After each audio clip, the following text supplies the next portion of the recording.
Sa ganitong gulong, tubeless, singilan namin 300. Kasing tulad nung in-upload namin na maraming nag-comment na mahal, overpriced, gusto agad yumaman, gustong bawiin lahat ng gasto sa shop, at hindi na kayo babalikan ng customer nyo.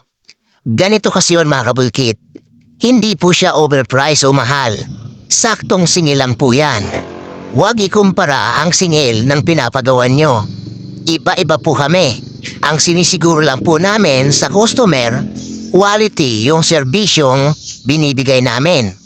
At sa nagsabing gusto agad yumaman, pasensya na po, matagal lang ganyan ang singilan, pero mahirap pa rin po kami.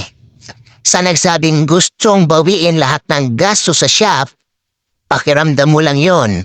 Wala ka kasing alam sa negosyo.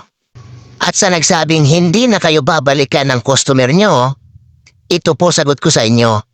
Kung mahal yung 300 na singil namin dito, sana sa katabing shop namin siya nagpagawa na 30 meters lang ang pagitan namin at siya pa ang mauunang dadaanan.